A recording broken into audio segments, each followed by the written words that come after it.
Hello, Laura. I've got some notes for you. I was looking at Thyatira, and it took quite a long time actually because there's quite a lot to be said about the city. But I think I have some concise messages that I've got through the notes that I've been able to put together. Okay, it was halfway between Pergamos, which we spoke about before, or Pergamum, as some say, and Sardis.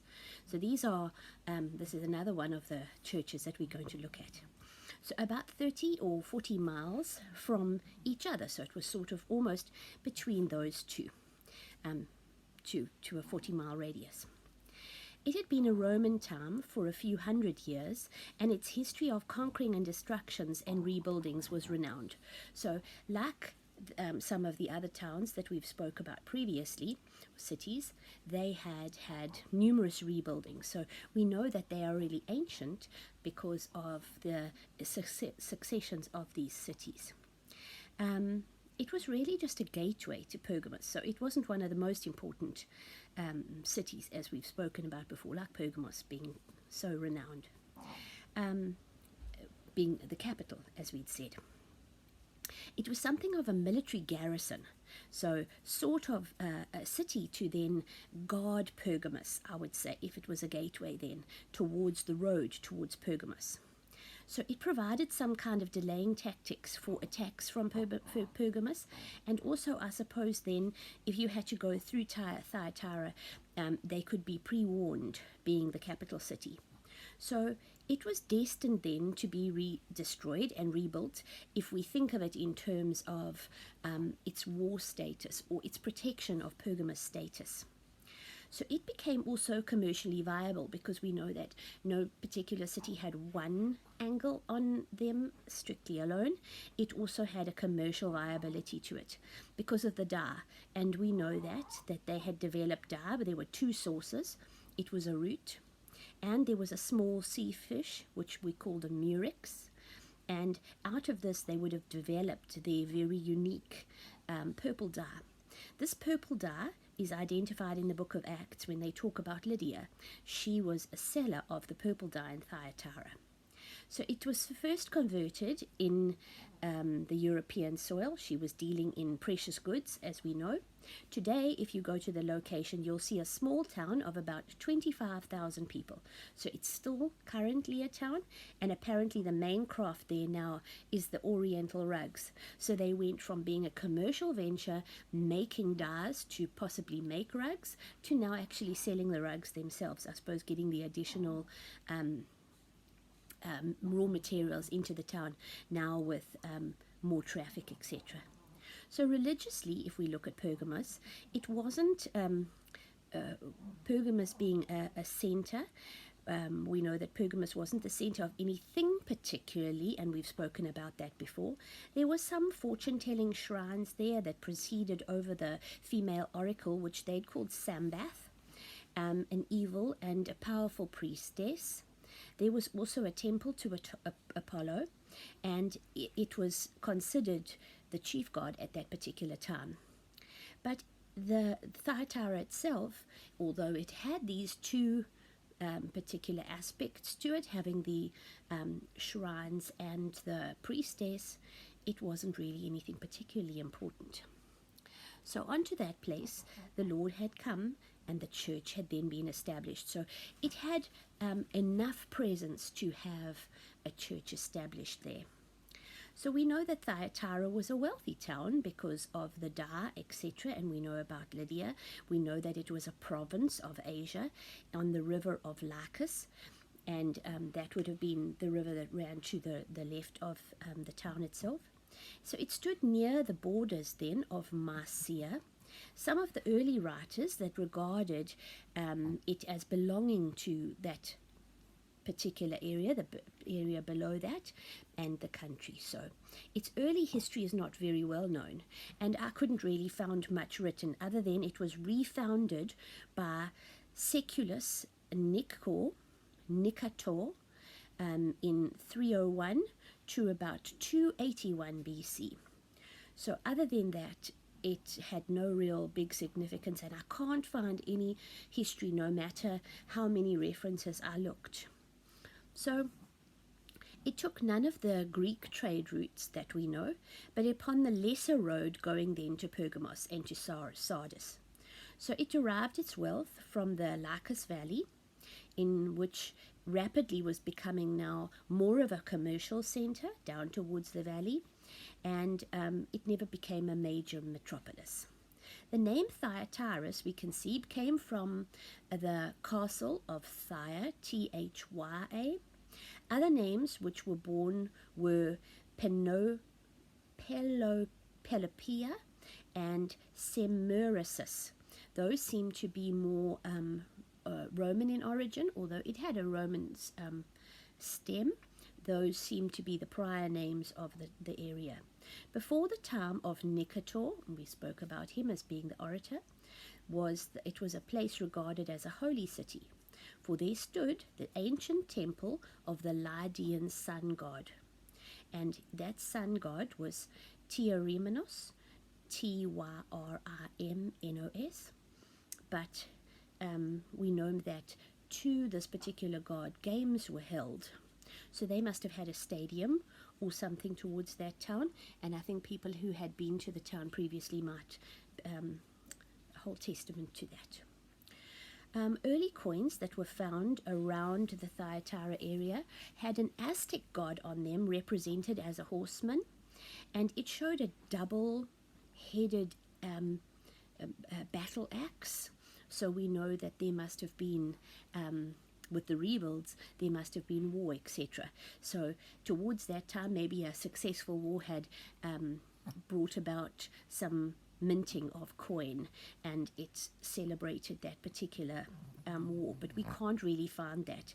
But we know that this double-headed horseman that was shown, the Aztec horseman, had some kind of significance to the Hittites, because I can find in the history that it references that it was of Hittite origin. The goddess associated with them were Boretean, Boreatene, a deity of less importance, but also had a temple in Thyatira. The third temple was dedicated to Sambiath, and it was the prophetess, Samitias being the prophetess. By some purpose to represent Jezebel, we think, and I found references to that in the biblical chronicles from Revelation 2:20. So, and we know that the deity uttered particular impartations or for the worshippers, and that was represented back by Jezebel in Revelations. So Thyatira is especially noted for the trade guilds, and the trade guilds being it being a commercial town. So there must have been guilds to particular makings of the dyes, etc., that they had, maybe even a thread or yarn. Possibly more completely organized than any other ancient city, and a guild would have had specific rules attached to it. So as a commercial venture, it was quite established, and every artisan belonging to the specific guild would have been incorporated within that organization and would have possessed its name in some way, and their contracts would have then stated that it had these particular guild associations, and they found that on some clay tablets that were found. Powerfully among the guild of coppersmiths, which was another area, so they were doing some kind of construction, coppersmith being working with metal, and the guild of dyers. So it was believed that the madder root was also then a method of making dye, as well as the shellfish that they were using for the purple dye stuffs. So it was a reddish and a reddish purple dye that was created there. The member of this guild seemed to have been Lydia. She seemed to have been a holder of the particular dye guild that she was associated with regard to the dye, and I think they reference that in Acts 16:14. where she sold dye in Philippi, and to do this she must have been associated with the guilds. So the color obtained, we know, was that what we call now a madder red, was in those days called the Turkish red. The guilds were associated with the Asiatic region for the place, and the region, because of its pagan significance, would have had feasts, and immoral practices would have been associated there. So the people who lived there, that had who had started the Christian church, must have come against these people who were associated with these immoral practices and pagan feasts. And we know that according to Acts 19:10, Paul, who would have preached there while he was living at Ephesus, we know that there was some issues with regard to that, and the early church then would have it was taught by many that the early church had no Christian was allowed to belong to any of the guilds, so their income sources might have been greatly reduced if they had lived in this area, and especially if they were associated with the Christian church as established by Paul.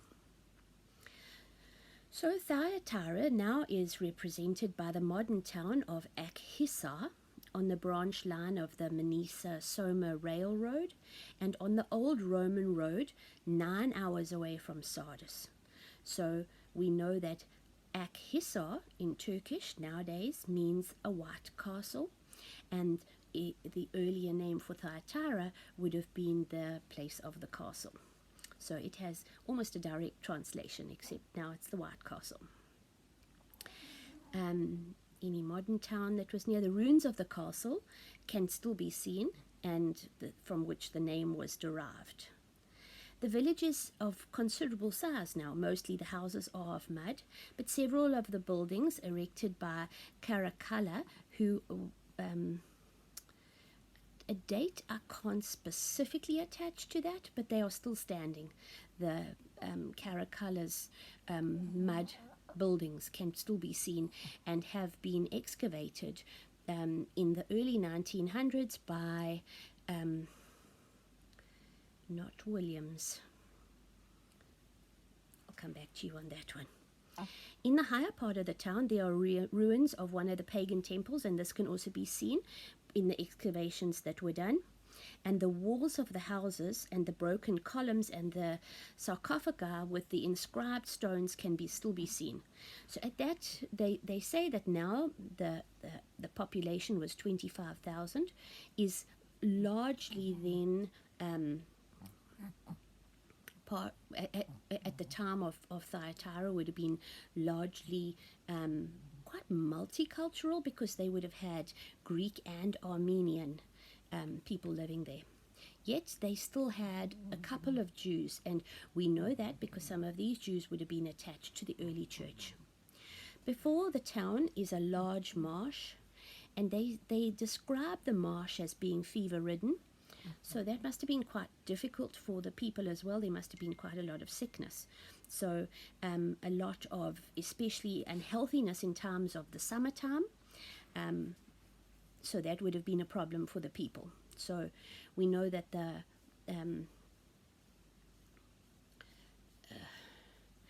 found references to Lycus, and I've made a note here for Lycus, but I can't terribly put my finger on exactly. I should have written that more. But E.J. Banks was my reference that I had, as well as looking at the biblical encyclopedias, and I used some reference documents that I was privy to at the Trinity University in Dublin that I could find, and there were some of the references, early references that were read, biblical references that were read, Smith's Bible reference, particularly the AST Bible Dictionary as well, and Easton's Bible Dictionary were used to reference the items that I've given you, the video that I'm sending. And all I can say more is now that it's a centre of rug making. So it really has come, not really even full circle. I think that the town itself has just evolved very gradually from being a place that made dyes to be able to construct fabric to now actually making rugs itself. Even the number of people in the town hasn't extended a lot, except the town itself has spread quite a bit, and the multiple issues that they had prior to the town actually evolving, like the health issues, etc., would have been slightly lessened because of modern medicine.